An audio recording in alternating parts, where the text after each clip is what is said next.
John Garamendi from California. Did you vote for the NDAA or against the National Defense Authorization?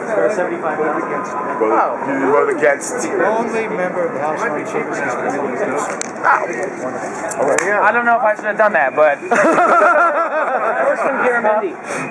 Yes. I'm from California. I was at Occupy LA when they arrested over 200 people that are still sitting in jail today. They're asking absurd fines from those people, $5,000 a head. You can make a quick call to Bear Ragosa and tell him that he invited the people, the whole of the council invited the people to sit there on that front lawn. I saw they were absolutely peaceful. You can see any video, everyone was absolutely peaceful.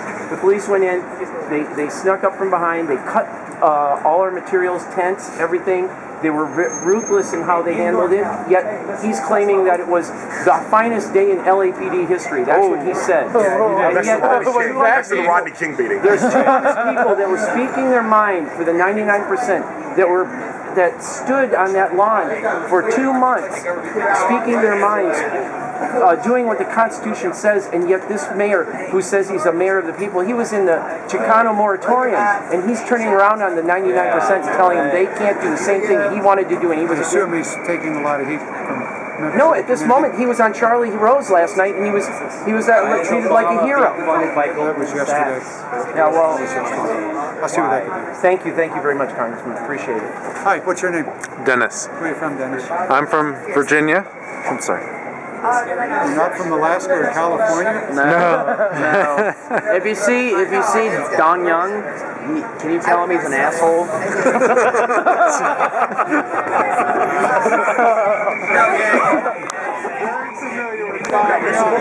His attributes.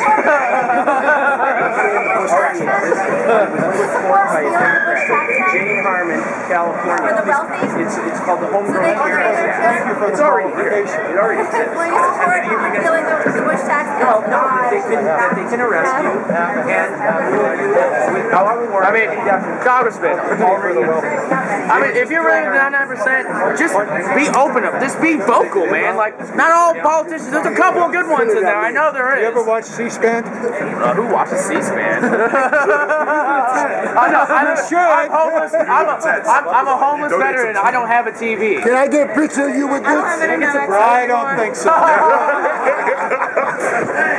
But seriously, like, do you think it's right? A group of us, there's 4 or 5 of us. We go on C-SPAN, we talk about the issues that you guys are all out with. The tax issue, we need a fair tax system, we certainly don't have it. The change in the way in which wealth in America has been distributed in the last 30 years. We talk about all those things. We talk about jobs, how we can create jobs, all of those things. We take at least 1 hour each week on the floor to talk about those sets of issues. So as you go through your appropriate protesting, begin to move it, as you did, towards a set of issues. And then work with those who are carrying those issues, or supporting the views that you're interested in. So, that in this one here, the money in this process is really seriously bad. But it is the process right now. And for years and years, I have been working since 1984. In the California we're trying to create a clean campaign environment so you have public finance. The Supreme Court decision makes it very, very difficult to do that. The Occupy movement already has issues. I mean, saying that we need to move towards a set of issues. I mean, I think the people know why we're here. Well, that's important. I understand. That's very important. And you want to focus the message. And the 99 is... I'll tell you what the message is, Congressman. I'll tell you what the message is. There's money in politics. There's an industrial complex. Everything in this country is run like a business. Education and healthcare are both rights. I'm a vet and I can't get any... I know. Let me finish, please, Congressman. Let me finish, please. This is ridiculous. It's been 10 years. We live in a freaking police state. You go to any of these other protests, New York, you almost get run over by mopeds. They're beating us. Where's the outcry about us being, our First Amendment right being abused? Can't even go into Where's that? Wait, here's Obama. I will address those concerns Like if eventually at some point. But as for now, I gotta give I do not particularly give a shit about your First Amendment I'm right. just saying, Congressman, if you say it for the people, then quit.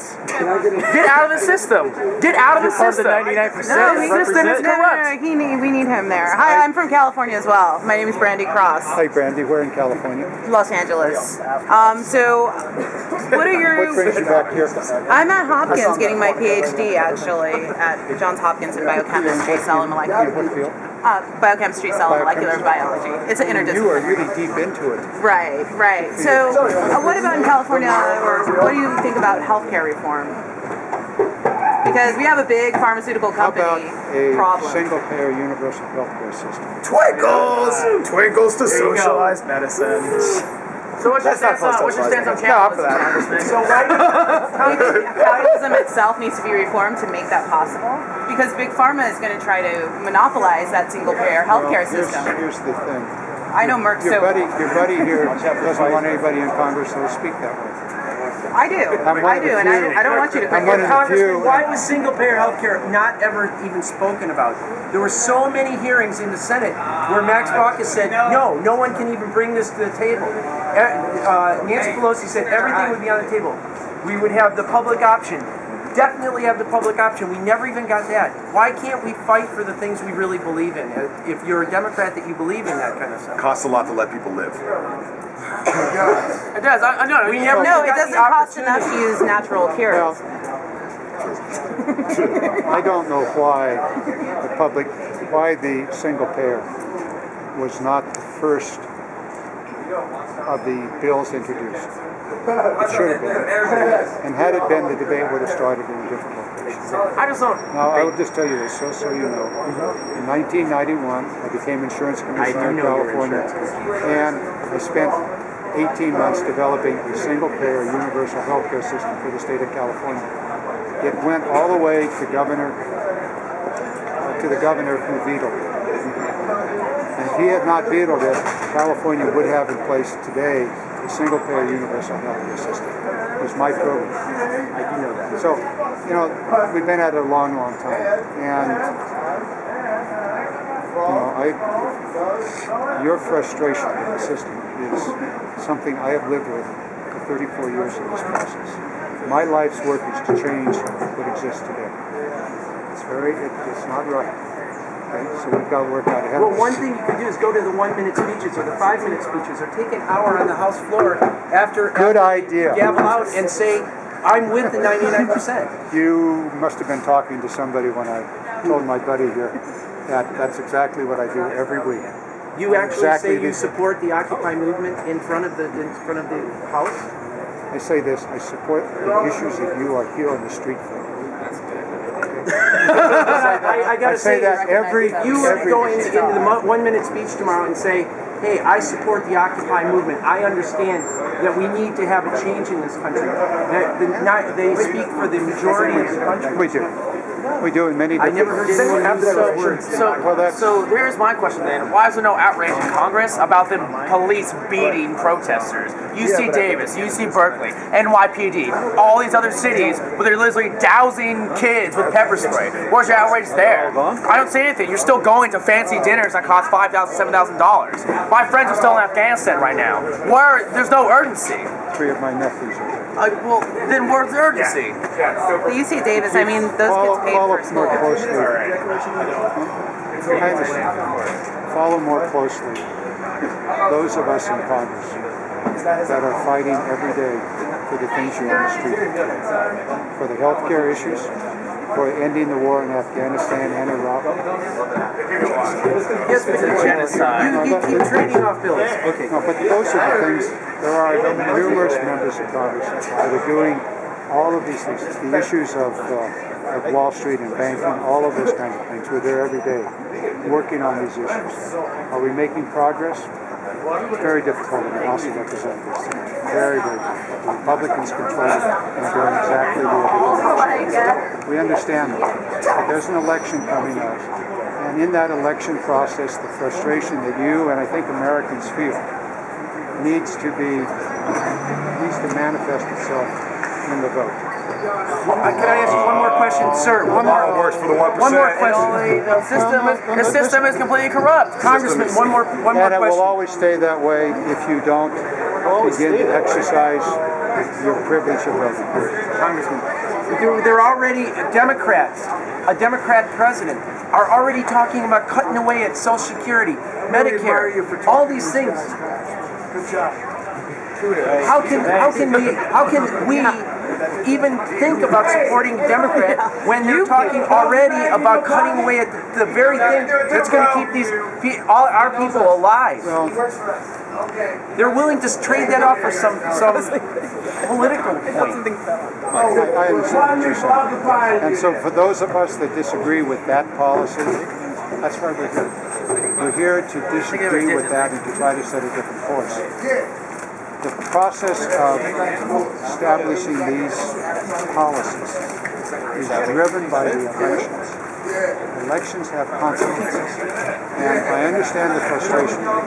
If you spend every day, as I do, working in that environment where some incredibly bad legislation is passing through committees and passing through the floor of the House over to the Senate, you would know what our frustration is. So, what I'm saying is that as you express yourselves, as you do appropriately, on the issues that you're discussing here,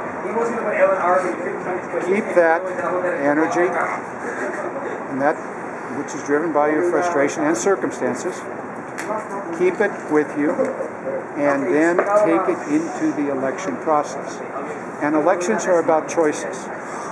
Perfection is not found. It's not found in me, and it's not found in any other candidate. But direction is found in an election. And there's clear differences in direction. Okay, so pick and choose among the candidates that are giving you the direction, if not the specific solution that you're looking for. And use that energy, the energy of the street, to change the reality of the politics of this nation. But I don't mean any disrespect here, but I've been here in Washington D.C. on and off since 2003, 2004, coming into your very offices and talking about these things. So I do know your frustration. It's you don't only feel the frustration, we feel it as well. So you've got to understand, you need to come to us and find out because obviously, unfortunately, Congress doesn't have all the solutions. We do have some solutions. But if we don't have a discussion, a give and take, we're not going to get anything anywhere. You're correct. All right, Congressman. You're absolutely correct. If you're really with the people, then read this on the floor. Read that. That's the Declaration of Occupy DC. Read that on the floor. And to answer what you just And condemn the attacks. and condemn the attacks against approach. And let me get this through. The system itself, the two-party system, is inherently corrupt. Obama has increased domestic spying. He's received $19.2 million from corporate. Imperialistic, just imperialistic. He started a war in Central Africa, and Democrats voted for the war in Iraq and Afghanistan. Democrats voted for the bailouts. Democrats voted for this NDA, the National Defense Authorization Act. So you're sitting here giving us this whole spiel, but you're just talking. And maybe it's not you, Congressman, but you need to kick someone's ass in Congress. Get the actual Democrats who are actually for the people, because you're just giving us lip service right now. That's all you're doing. You say you understand. Do you really understand? Do you live on the streets, Congressman? Do you have to deal with PTSD and wait in the VA for hours and not get any freaking service? Do you have to watch a mom with her kid on the train begging for money while these banks get $50 billion in bailouts? You don't have to deal with that. You don't get what we're going through. I got a 7-year-old brother, and I talk to him every day, and when I talk to him, I cannot take it because he's not going to have shit if this continues. And then you sit here and give us lip service. I'm not voting for Obama. I'm not voting for Democrats. I'm voting for Republicans because you guys are all corrupt. What are you going to do? This is what I'm doing. The people are not taking this crap anymore, Congressman. And if you're really with us, then come on the streets with us and protest. Yeah. I've done my share of that over the years, and I decided. Do it again. And I decided that the street is a good place, but a better place for me is in the process of change. Then prove it. And read that on the floor.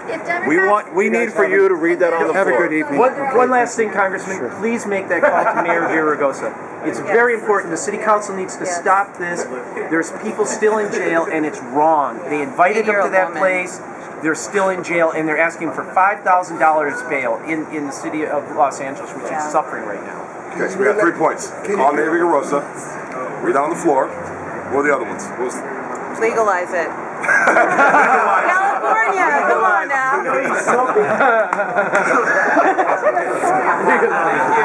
I saw it kill cancer.